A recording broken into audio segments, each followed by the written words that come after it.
Thank you, Mr. Chairman. The Twitter files were not just about Hunter Biden's laptop. Twitter files make it apparent Twitter worked overtime to suppress accurate COVID information. Dr. Jay Bhattacharya is a professor of medicine at Stanford who once tweeted an article he wrote about natural immunity. Thanks to Elon Musk's release of the Twitter files, we learned some of his tweets were tagged with the label of Trends Blacklist. Apparently, the views of a Stanford doctor are disinformation to you people.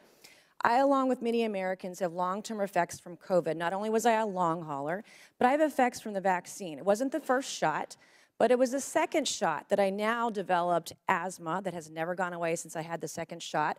I have tremors in my left hand, and I have the occasional heart pain that no doctor can explain, and I've had a battery of tests.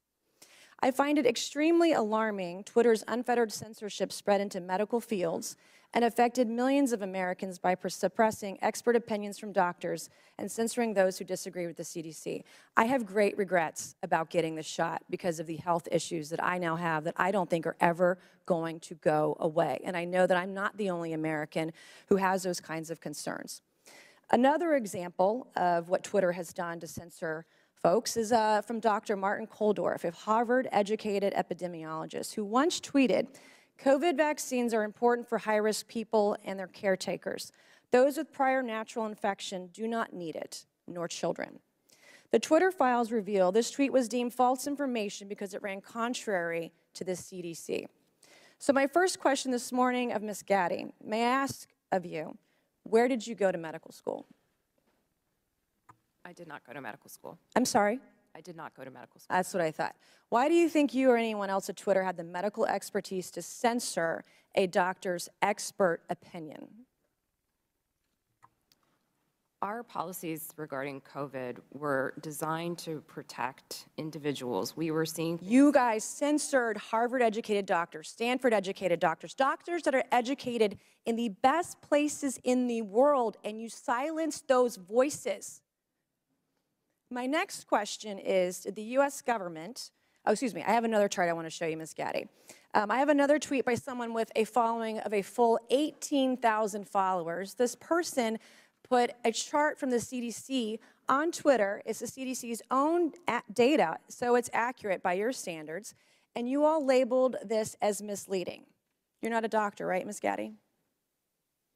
No, I'm not. Okay. What makes you think you or anyone else of Twitter have the medical expertise to censor actual, accurate CDC data?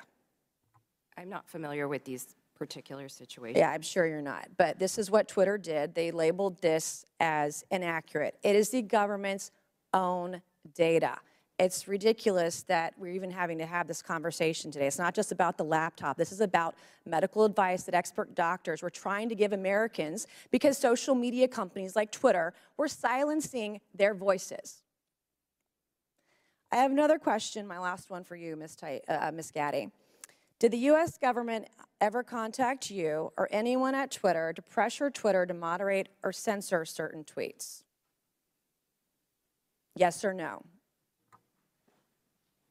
We have a program. Did the U.S. government ever contact you or anyone at Twitter to censor or moderate certain tweets? Yes or no? We receive legal demands to remove content from the platform from the U.S. government and governments all around the world. Those are published on a third-party website, and anyone can review them. Thank God for Matt Taibbi. Thank God for Elon Musk for allowing to show us in the world that Twitter was basically a subsidiary of the FBI, censoring real medical voices with real expertise that put real Americans' lives in danger because they didn't have that information. I also want to thank one of my colleagues, Ro Khanna, because as it turns out, censorship isn't just an important issue to conservatives. Some of my colleagues on the other side of the aisle, like Ro, found this censorship very concerning, and even wrote to you and to folks at Twitter that he was concerned about the First Amendment being censored. So I want to thank him for speaking up and speaking out about this issue, because this should not be a partisan issue. This should be an issue that's an American issue. Mr. Chairman, I would like to enter into the record, I ask unanimous consent, to enter into the record a Wall Street Journal article from December 9th, 2022 by Justin Hart entitled "The Twitter Blacklisting of Jay Bhattacharya," enter the record, please, Mr. Chairman. Without objection, so ordered. Thank you, and I yield back.